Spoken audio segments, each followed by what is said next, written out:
Hi, everyone. You have just done a deep dive into specific speech purposes, and I hope that you've taken that assignment in the spirit in which it's meant.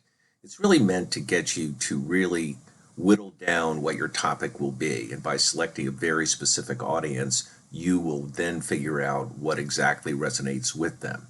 So, to make your speeches more effective, part of your assignment is to use data in your speeches. So, today I'm going to give a talk on understanding and using data, how understanding and using data can help you achieve your speech purpose.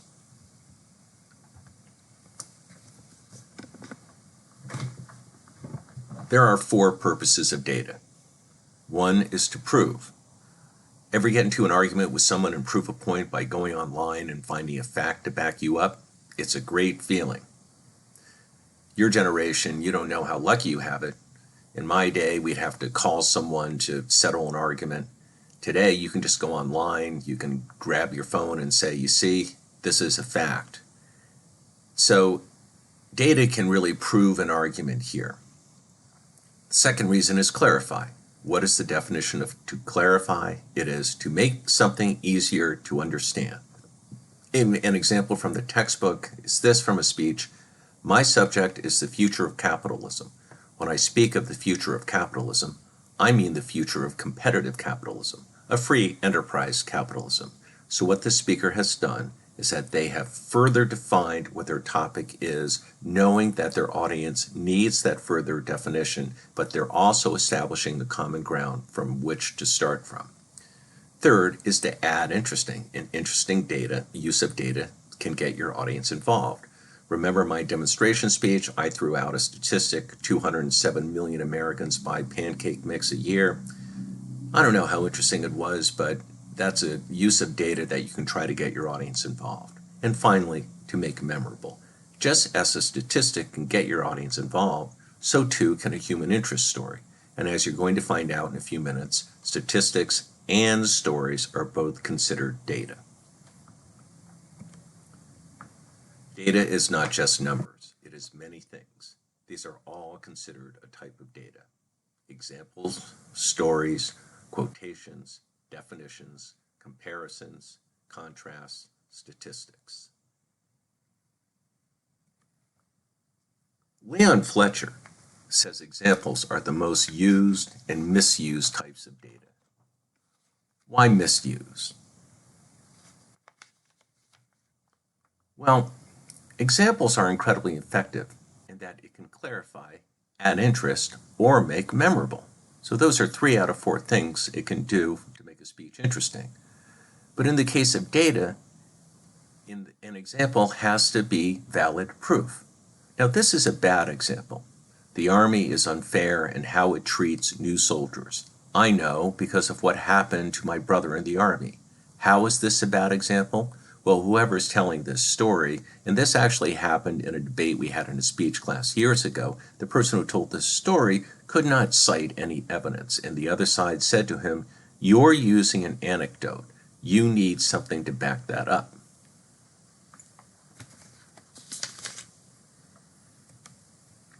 Stories are effective because they generally are human interest ones. That makes it effective because it is something the audience can relate to.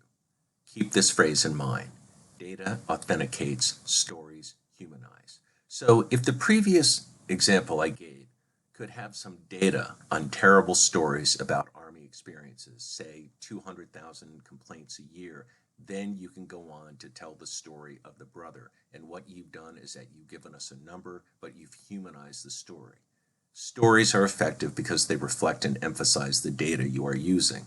They are also effective because they reinforce the fact that you are a source for your own material. Never underestimate that fact. You are considered an expert. So always keep that in mind when you're doing your speeches.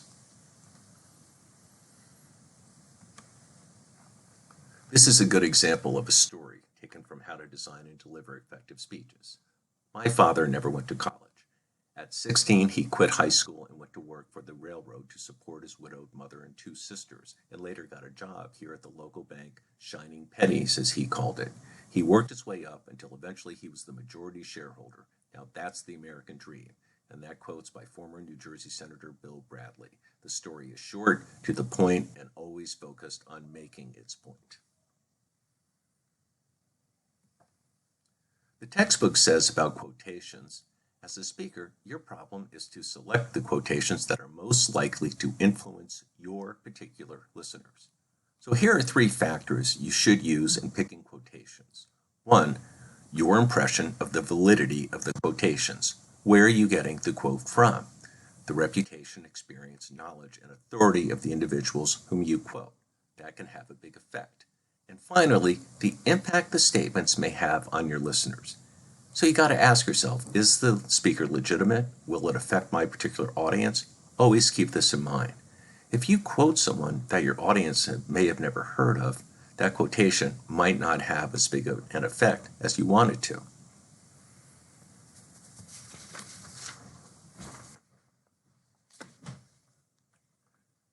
Definitions. Here's a quote from the textbook. A major value of a definition is a speech. In a speech is to establish with the audience a common basis for views. To prevent someone in your audience from objecting to a viewpoint in a speech, it may be helpful to offer a definition. The example I used when it came to clarifying was actually taken from the textbook from this section. Definitions are valid uses of data because it allows you, the speaker, to define your audience, where exactly you are coming from. It's okay to say something like, I want to talk about hooping. I define hooping as playground basketball as opposed to team basketball at a school. So there's definitions in a dictionary, and then there's definitions that you use yourself to make your speech more effective to your audience.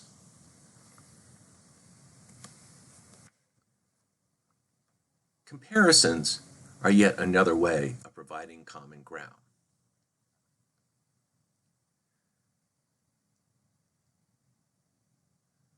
However, in this case, comparisons allowed us to build on ideas or themes.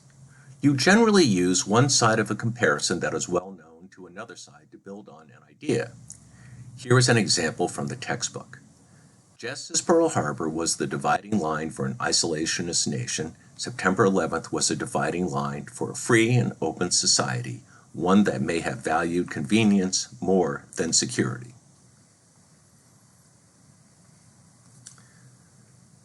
So what this comparison does is that it takes a time in America's history when we were attacked. And things changed after that. In 1942, we were no longer an isolationist nation. We got involved in World War II because we were affected by it. Just the same thing, September 11th was a dividing line. Before, when we went to airports, we generally just walked right through the airport right to our gate. But after 9/11, things became much tighter in terms of security, and we were willing to do that. So make sure that your comparison is valid.